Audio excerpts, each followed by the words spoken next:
सुदर्शन मुनि की धर्म पत्नी ने कहा कि मैं मुझे नियम भेजा, अतिथि देवो, अतिथि का सत शु मिलेगा इसमें, क्यों नहीं?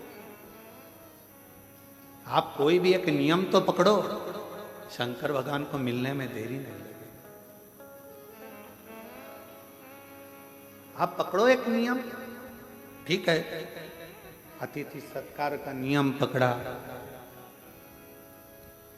और अतिथि सत्कार का नियम जो पकड़ा, ऐसे नियम में डूब गई कि शंकर भगवान परीक्षा लेने चले तो पार्वती जी ने कहा कि तुम भोले हो, दे मत आना कुछ।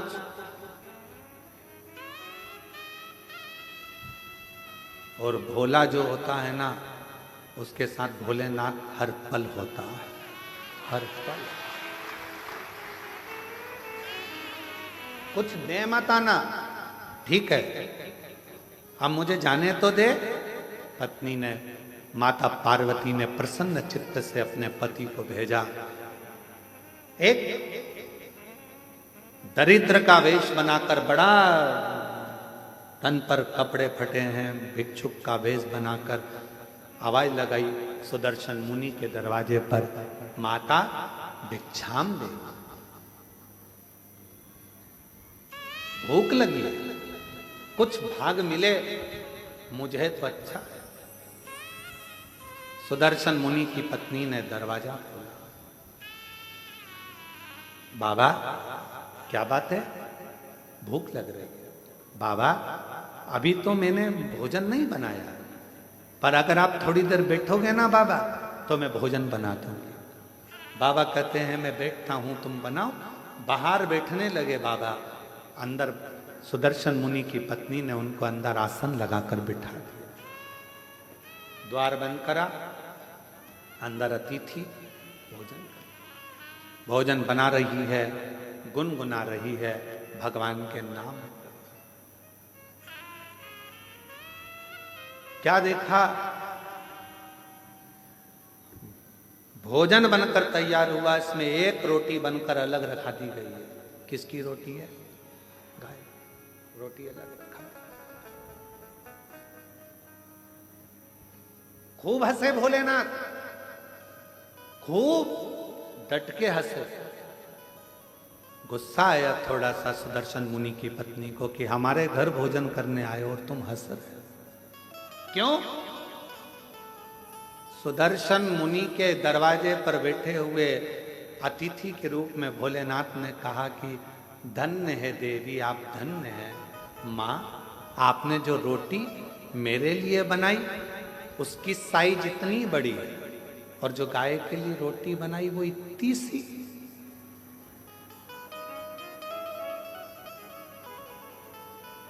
होना तो ये चाहिए, मैं 2 पांव से चलता हूं, गाय 4 पांव से चलती है।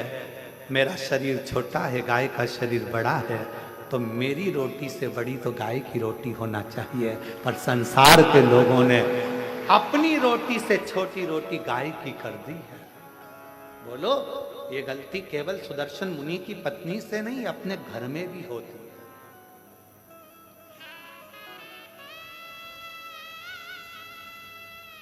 छोटी सी रोटी बना के डाल दी, गाय की है। अरे गाय की है तो जितनी बड़ी रोटी पति खाता है उससे दुगनी बड़ी तो गाय की होना चाहिए। जितनी पतली रोटी तुम पति के लिए बनाती है उससे दुगनी मोटी रोटी गाय की होना चाहिए, क्योंकि उसका शरीर बड़ा है,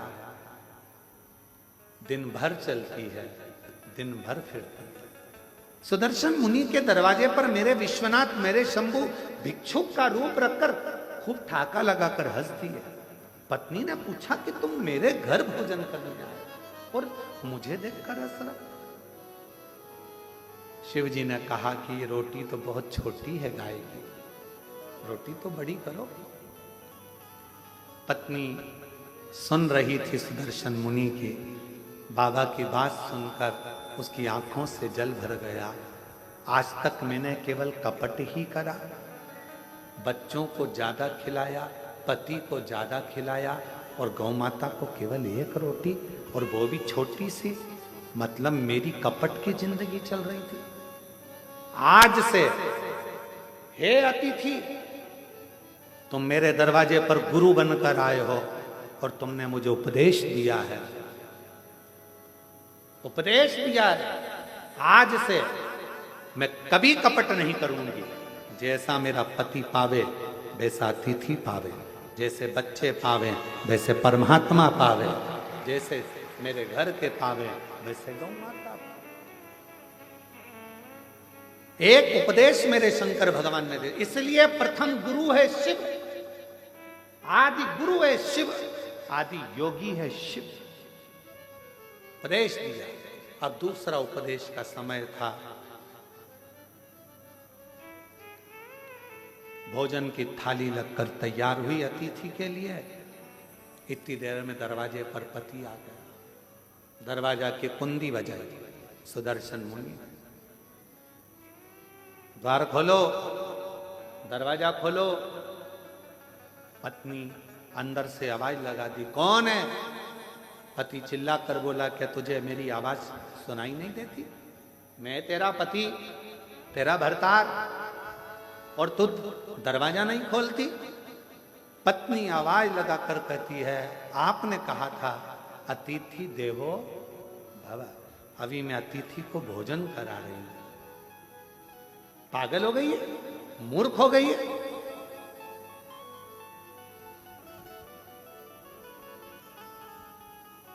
ना जाने किसको घर के अंदर बिठा कर रखा है, कोई चोरी कर कर चले जाएगा, बाहर निकाल उसको, दरवाजा खोल।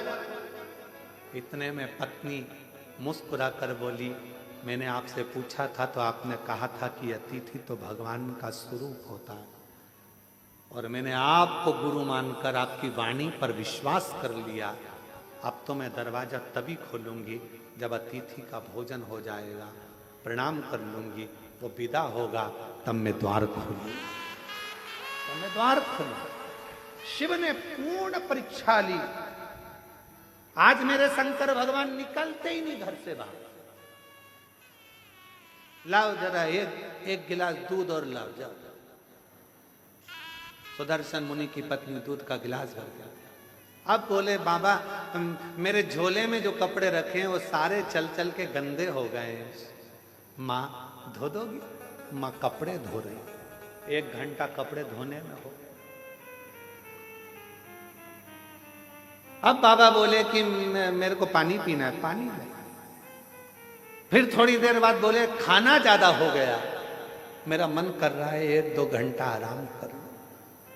बाबा सो गया। फिर थोड़ी देर बाद बोले, अब मेरा मन हो रहा है जाने का। इसको तो खुशी नहीं हुई, पर दरवाजे के बाहर जो बैठा था सुदर्शन मुनि, उसको प्रसन्नता हुई, अब दरवाजा खुलेगा। जिस गुरु ने उपदेश दिया था वही डिप्रेशन में पड़ा था, टेंशन। अब द्वार खुलेगा। तैयार हो गए, झोली टांग ली, सब कुछ हो गया, चलने की तैयारी थी। इतने में सुदर्शन मुनि की पत्नी से बाबा बोले, मेरे कपड़े लेकर आ जाओ। कपड़े लेकर आई तो सुदर्शन मुनि के पत्नी ने कपड़े दिए। जो कपड़े दिए तो बाबा बोले, अभी तो ये गीले हैं, जब तक सूखेंगे नहीं तब तक जाऊंगा। अब अभी गीले हैं, अभी नहीं जाऊंगा। लिंग पुराण की एक कथा है, बड़े प्रेम से अगर आप पढ़ेंगे तो 122 नंबर के अध्याय पर इसको प्राप्त करेंगे। बड़ा सुंदर सा। अब उठे नहीं, कपड़े सूखेंगे नहीं तब तक जाऊंगा नहीं। बैठ गए। अब वो बाहर बैठा पति फिर बैठ गया बेचारा। संध्या होने लगी, शाम का समय होने लगा। सुदर्शन मुनि की पत्नी से बाबा बोले, देख के आओ कपड़े सूखे? हाँ बाबा सूख गए, ले आओ। लाए, झोले में भरे, जाने लगे। अब कहने लगे, माँ मन कर रहा है अब रात को कहाँ जाऊंगा, रात को कहाँ जाऊंगा। ये गांव तो मेरा परिचित भी नहीं है, जिस गांव के अंदर मैं जाऊं कोई मेरा पहचान वाला भी नहीं है, मैं कहाँ जाऊंगा। सुदर्शन मुनि की पत्नी ने कहा, जो आपकी आज्ञा हो जैसा आपका मन करे वैसा आप करें। तो कहा, मैं पर पुरुष तुम पर नारी, एक कक्ष में रहना उत्तम नहीं है। मेरा मन है या तो मैं बाहर चले जाऊं या तुम चली जाओ। तो कहा, बाबा आप अतिथि हो, आप घर के अंदर रहो, मैं घर के बाहर चली जाती हूँ, मैं घर के बाहर चली जाती हूँ। सुदर्शन मुनि की पत्नी घर के बाहर चली गई। सुदर्शन मुनि अपनी पत्नी से कहे, तूने द्वार नहीं खोला। खोला तो था अभी हाल, तो वो अतिथि कहाँ है? का वो तो अंदर है, तू बाहर। हाँ, उसी ने कहा, रात्रि का समय है, पर नारी पर पुरुष एक जगह पर ठीक नहीं। भले तुम माँ हो पर स्थान बदला जाए, मुझे बाहर कर दिया। चलो अपन बाहर सो जाते हैं। पत्नी ने अपना बिछौना बिछाया, चैन की नींद सो रही, पर पति जिसने ज्ञान दिया था, अतिथि देवो भव, वो टेंशन में रात भर दरवाजे पे ही सोया, कुछ ले नहीं जाए, कुछ ले नहीं जाए। उपदेश देना सरल है, ज्ञान देना सरल है, ये कहना सरल है, मोह मत रखो, माया मत रखो, ये मत करो, वो मत करो, वो मत करो। ज्ञान उपदेश देने वाले ढेर सारे मिलेंगे। 24 घंटे मोबाइल पर देखो, कोई ना कोई उपदेश देता हुआ मिल जाएगा। ये मत कर लेना, एकादशी पर ये दोष मत कर लेना, प्रदोष के दिन ये गलती मत कर लेना, शिवरात्रि पे ये गलती मत कर लेना, सावन का महीना चालू हो रहा है, शंकर जी को ये मत चढ़ा देना, शंकर जी को वो मत चढ़ा देना, शंकर जी की पूजन ऐसे कर लेना, वैसे कर लेना। लोग डराएंगे, धमकाएंगे। सावन भी तुम्हारा है, शिव भी तुम्हारा है, तुम्हारे दिल में आए वैसी पूजन करना। छूट है, तुम्हारे दिल में आए वैसे शंकर को भजो, तुम्हारा मन करे वैसे शिव को रिझाओ, तुम्हारा दिल करे वैसे शंकर की आराधना करो। कोई कहे ये मत चढ़ाओ, पाप लगेगा, कोई के वो मत चढ़ाओ, पाप लगेगा। उसने कहा, पाप कहाँ होता है वो